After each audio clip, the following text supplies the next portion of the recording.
What's going on, everyone? Welcome back to Picks and Roll DFS. Before we jump into today's plays, let's talk quick about bankroll strategy. A lot of casual bettors think the fastest way to grow is to hammer one big play. But in reality, slow and steady wins the race. Breaking your roll into smaller, consistent wagers not only protects you from bad variance, but actually stretches out your opportunities to cash in on edges like these. Think marathon, not sprint. And before we get into the first pick, quick reminder. First, if you sign up for Betr, you are going to get a free $10. Plus, you can get a 50% match on your deposit up to $200. Then, if you sign up today, they're going to give you a free square for Josh Allen, where in his next game, he only needs to have one passing yard to hit. That's basically free money. So don't leave it sitting there. Links down in the description. Let's get into our first play of today. It's going to be Odyssey Sims going lower than 1.5 3-pointers. First, let's take a look at our game logs. We can look at the last 10 to start, even though we know we're not going to be focusing on last 5 and last 10 because that only gives us recency bias and doesn't give us an accurate sample size for the season, especially since we are in the playoffs. Also keep in mind, playing time is going to be a lot more limited for those not in a starting role when the playoffs come around. The only thing that would change that is if it's a blowout, they decide to rest their players for the next game. Otherwise, there's not going to be much playing time for those on the back end. Again, the only caveat for Indiana Fever is that they are down a ridiculous amount of players, which does increase the likelihood of other people like Odyssey Sims getting more playing time. But that does not mean that it increases her opportunity to shoot threes.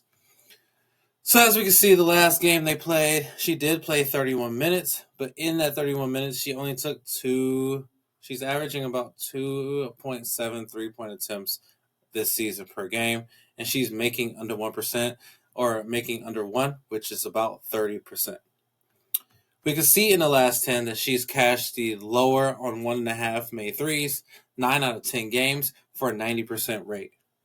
We can also see that she's cashed this line in the last 20 games at an 85% rate, going 17 out of 20, lower than 1.5 threes, with a few outlier of 3 in 3 different games. But overall, her average is still under 1, and her median is shockingly 0. Then we can look at the year overall. Again, cashing this line consistently. 20 out of 25 games for an 80% rate, and an average and median below 1. Lastly, let's look at that head-to-head, where again, we see she's only hit 1 3 in the last 2 years against Atlanta, and that was last year. Otherwise, this season, she's had 0 in both games. Again, giving us a 4 out of 4 matchup rate for the lower on 1.5 threes. We can see that this line actually opened at 0.5, and they've inflated this line to 1.5 right now, which is absolutely crazy. So we need to take advantage of this line as fast as we can before tomorrow's game. I've talked extensively about Atlanta's defense, and as you can see, they are ranked first in 3 points allowed overall. And then specifically for guards, they've only allowed 4 3-pointers per game, which is, again, ranked number 1. Then lastly, we can see that Odyssey Sims has failed to exceed 1.5 3-pointers in 14 of her last 15 games versus top 5 defenses.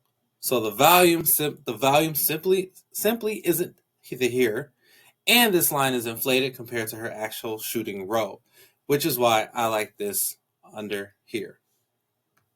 Now, as always, huge shout out and recommendation for Outlier. If you're not using Outlier, you are truly missing out. All these stats I show you each and every day, the hit rates, medians, breakdowns, that's straight from Outlier. It's like having the answers before the test. Go sign up with code LOB, links in the description, and stop betting blind. Let's go into pick 2. We're going to have Jewel Lloyd going higher than 18.5 fantasy points. Now, if we look at her last few games, especially the last 10, she's cleared this line 7 out of 10 of her last matchups for a 70% rate.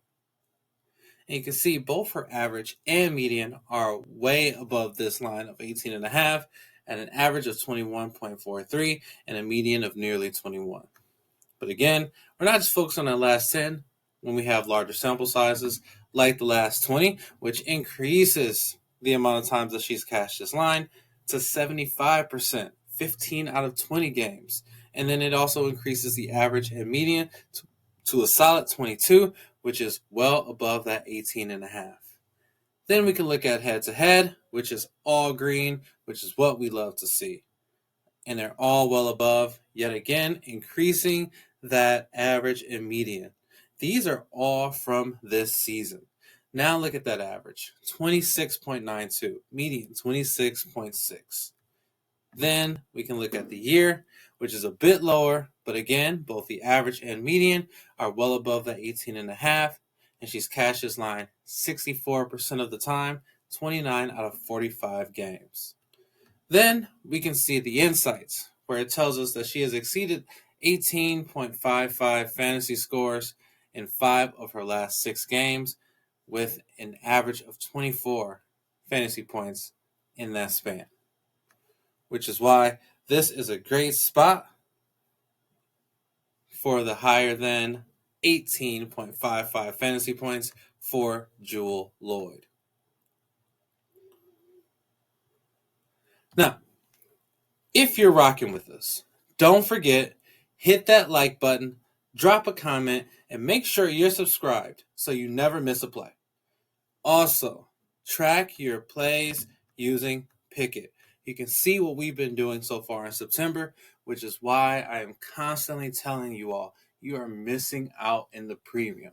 There are some plays tonight that are finishing up that are going to green, that will all be premium plays that would be more than what the cost is for a month, and yet you can still get a month free if you just sign up for Betr, and you get that free $10 and a free Jared or Josh Allen pick, and you get a match deposit up to $200.